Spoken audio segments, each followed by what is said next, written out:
Hi Emerson Eagles. This video is the read aloud for the book My Father's Dragon by Ruth Stiles Gannett. This will be chapters 5 and 6, so if you haven't listened to chapters 1 and 2 and 3 and 4 yet, definitely go back and listen to those first so that you can hear the whole story all together. Okay, before we get started, let's think about all the things that good readers do.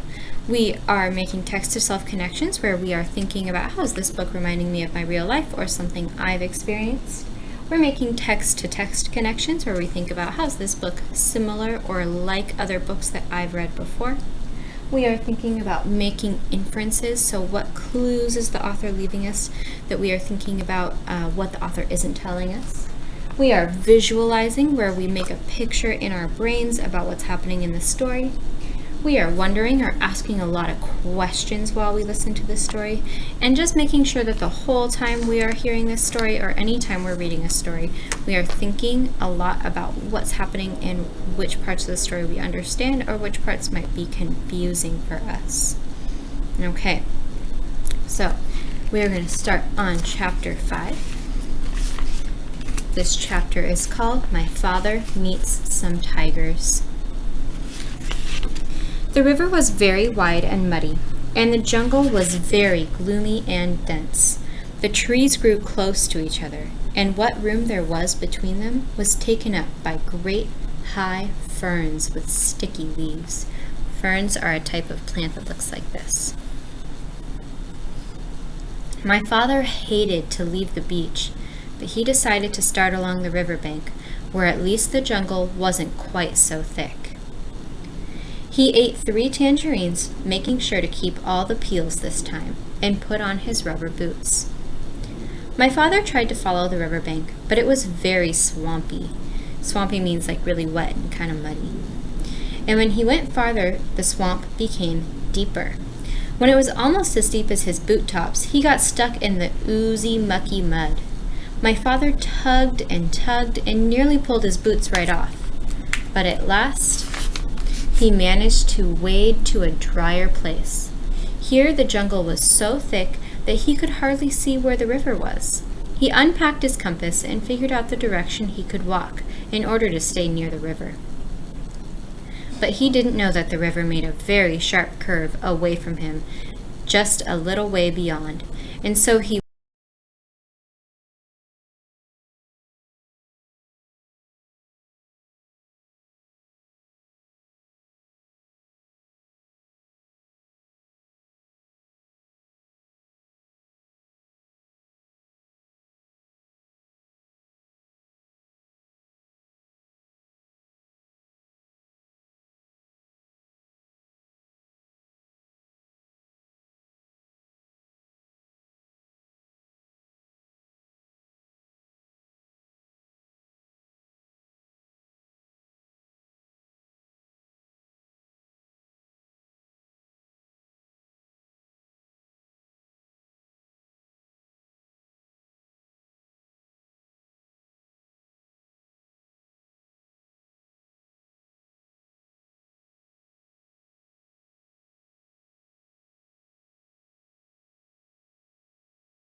trespassing in our jungle.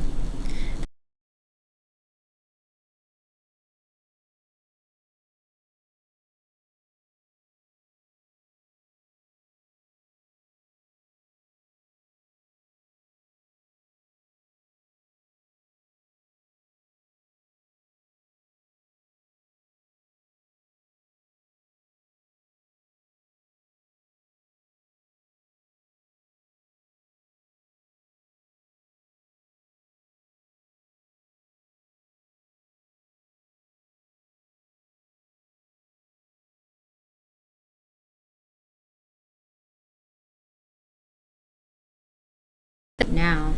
In fact, I can hardly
more chewing gum.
Well, said the first boar, you search the trail up this way to the dragon.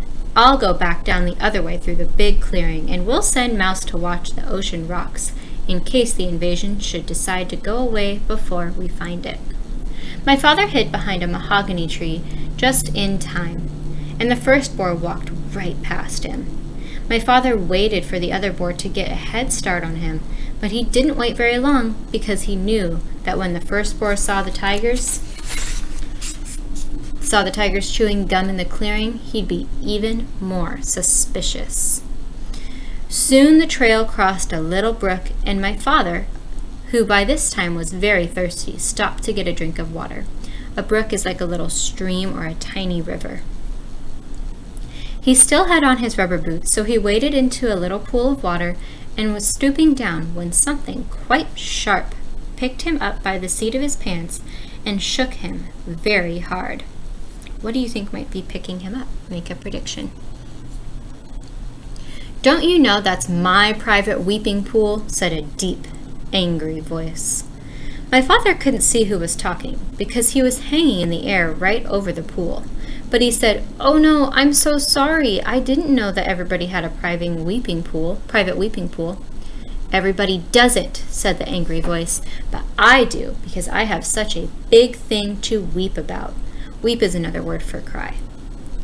"And I drown everybody I find using my weeping pool." With that, the animal tossed my father up and down over the water. "What is it that you weep about so much?" asked my father, trying to get his breath, and he thought over all the things he had in his pack. "Oh, I have many things to weep about, but the biggest thing is the color of my tusk." My father squirmed every which way, trying to see the tusk, but it was through the seat of his pants where he couldn't possibly see it. Here's a picture. When I was a young rhinoceros, my tusk was pearly white. Said the animal, and then my father knew that he was hanging by the seat of his pants from a rhinoceros tusk. "But it has turned a nasty yellow-gray in my old age, and I find it very ugly. You see, everything else about me is ugly, but when I had a beautiful tusk, I didn't worry so much about the rest. Now that my tusk is ugly too, I can't sleep nights just thinking about how completely ugly I am, and I weep all the time. But why should I be telling you these things? I caught you using my pool, and now I'm going to drown you." "Oh, wait a minute, Rhinoceros," said my father. "I have some things that will make your tusk all white and beautiful again. Just let me down and I'll give them to you." The rhinoceros said, "You do? I can hardly believe it. Why, I'm so excited." He put my father down and danced around in a circle, while my father got out the tube of toothpaste and toothbrush. "Now," said my father, "just move your tusk a little nearer, please, and I'll show you how to begin." My father wet the brush in the pool, squeezed on a dab of toothpaste, and scrubbed very hard in one tiny spot.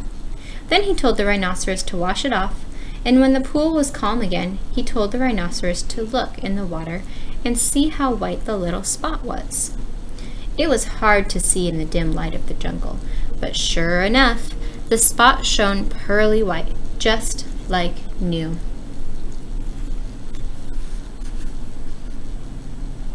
So, right now, I want you to think, what inference can you make? How do you think the rhinoceros might be feeling now? And how do you think the boy's father might be feeling now? The rhinoceros was so pleased or so happy that he grabbed the toothbrush and began scrubbing violently, forgetting all about my father. Just then, my father heard hoof steps, and he jumped behind the rhinoceros. It was the boar coming back from the big clearing where the tigers were all chewing gum. The boar looked at the rhinoceros and at the toothbrush and then the tube of toothpaste. And then he scratched his ear on a tree. "Tell me, rhinoceros," he said, "where did you get that fine tube of toothpaste and that toothbrush?" "Too busy," said the rhinoceros, and he went on brushing as hard as he could. The boar sniffed angrily and trotted down the trail toward the dragon, muttering to himself, "Very suspicious. Tiger's too busy chewing gum. Rhinoceros too busy brushing his tusk. Might get hold of that invasion. Don't like it one bit, not one bit.